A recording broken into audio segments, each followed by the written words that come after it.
ఓం మహాగణాధిపతయే నమః. ఓం గురుభ్యో నమః. ఓం శ్రీమాత్రే నమః. పరమేశ్వర స్వరూపమైనటువంటి జ్యోతిష, వాస్తు మరియు ఇతర అనేకమైనటువంటి శాస్త్రములను మనకు అందించినటువంటి మహర్షులకి నమస్కారం.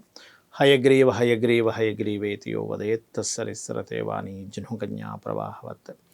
అరుణాం కరుణాతరంగితాక్షీం ధృతపాశాంకుశపుష్పబాణచాపాం అనిమాదిభిరావృతాం మయూకైః అహమిత్యేవ విభావయే భవానీం. శ్రీమాత్రే నమః. ప్రేక్షకులకి లలితాంబిక అమ్మవారి యొక్క అనుగ్రహం పరిపూర్ణంగా కలగాలని మనస్ఫూర్తిగా కోరుకుంటూ మనం ఈరోజు చెప్పుకోబోయేటువంటి నామము, మనం నిన్న ఎపిసోడ్లో వాగ్వైభవ కూటమి గురించి మనం మాట్లాడుకున్నాం. ఇక ఈరోజు ఉన్నటువంటి నామం కనుక తీసుకున్నట్లయితే కంఠాదహ కటి పర్యంత మధ్యకూట స్వరూపిణి. మనము నిన్న నామంలో ఉండేటువంటి దానికి ఇది శక్తి కూటం అన్నమాట.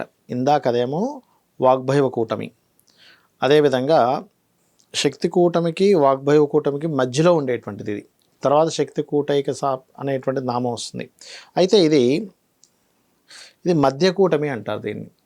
అంటే మనకి వాగ్వైభవ కూటమి, మధ్య కూటమి, శక్తి కూటమి వస్తుంది తర్వాత.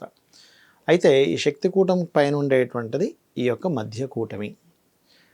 మీరు గమనించినట్లయితే షోడశి అంటారు, అంటే షోడశాక్షర చేస్తారు అమ్మవారిది.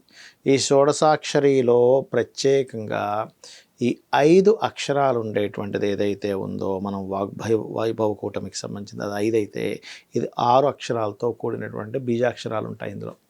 దీని తర్వాత ఉన్నటువంటిది మరలా చూసుకున్నట్లయితే 5, 6, దాని తర్వాత 4 అక్షరాలతో ఉండేటువంటి బీజాక్షరాలు.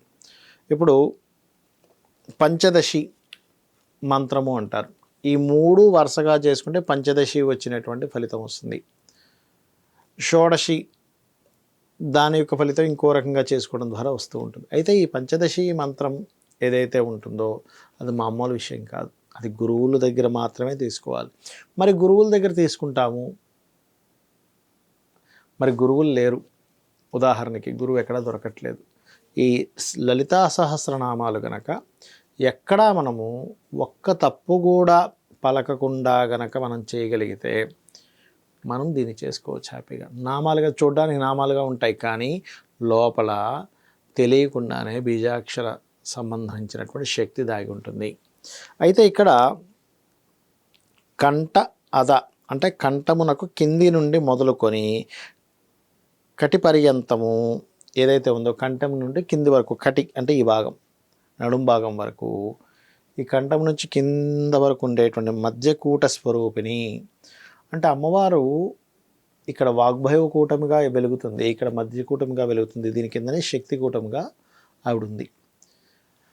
అంటే అణువణువున నిండున్నటువంటి అమ్మవారిని లలితా సహస్రనామాల్లో వసిన్యాది వాగ్దేవతలు మనకు చెప్తున్నారు. ఇది మీరు అర్థం చేసుకోండి. ఇది మధ్యకూటమి అనేటువంటి భావన మనం అర్థం చేసుకోవాలి.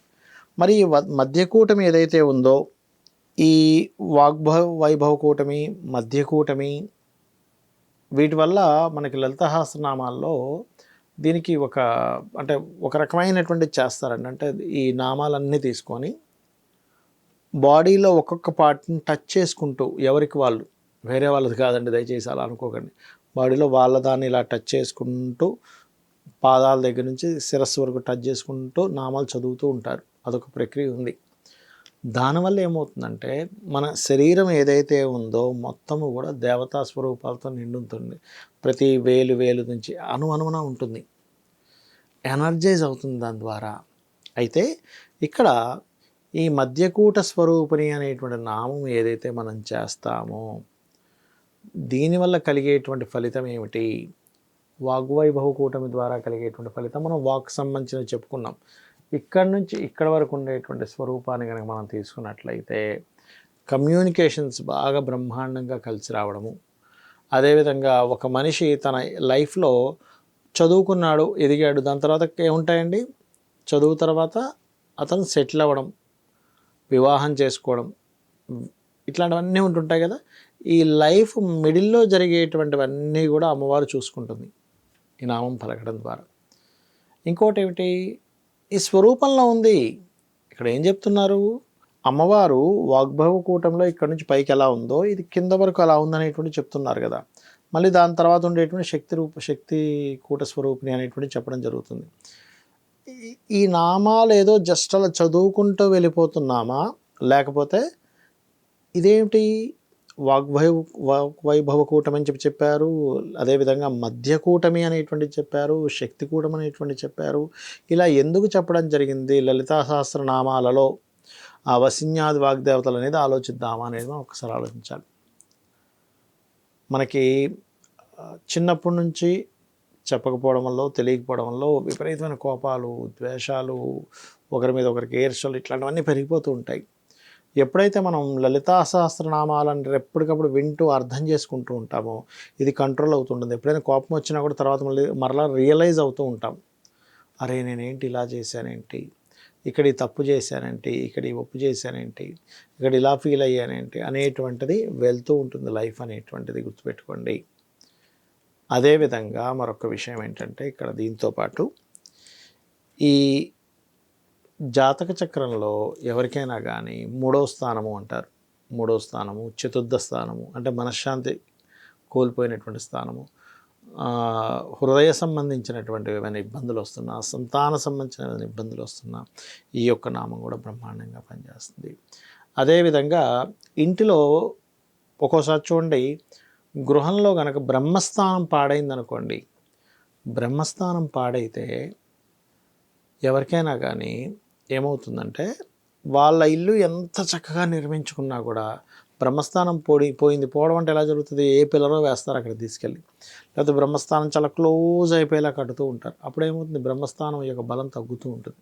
అంటే ఏం లేదు, పొట్ట మీద మనం బరువు పెట్టాము ఏమవుతుంది, అన్ఈజీగా ఉంటుంది. అయితే పొట్ట మీద బరువు లేకపోతే బాగుంటుంది, మీరు భుజాల మీద మోయగలుగుతారు, చేత్తో మోయగలుగుతారు, కానీ పొట్ట మీద మోయలేరు ఏదైనా బరువు ఉంటే. అలాగే బ్రహ్మస్థానం దోషం అయితే కూడా ఈ నామం కనుక చేసుకున్నట్లయితే ఖచ్చితంగా అమ్మవారి యొక్క నామాలు, అమ్మవారి యొక్క నామాల్లో అమ్మవారు ఎక్కడెక్కడ ఉంది, అమ్మవారి యొక్క స్వరూపం ఏంటి మనం చెప్పుకుంటూ ఉన్నాం. ఇప్పుడు అనుమనువున నిండి ఉన్నటువంటి అమ్మవారు మన ఇంట్లో మధ్య భాగంలో కూడా ఉందిగా అని మనం ఎప్పుడైతే అర్థం చేసుకుంటామో, వాస్తు పురుషుడు ఎవరో కదా మళ్ళీ అమ్మవారి యొక్క క్రియేషన్లో వన్ ఆఫ్ ది క్రియేషన్ అనుకోవచ్చుగా. కాబట్టి ఖచ్చితంగా బ్రహ్మస్థానంలో ఉండేటువంటి దోషాలు వాస్తుపరంగా ఈ నామం చేసుకోవడం ద్వారా పోతుంది. శ్రీమాత్రే నమః.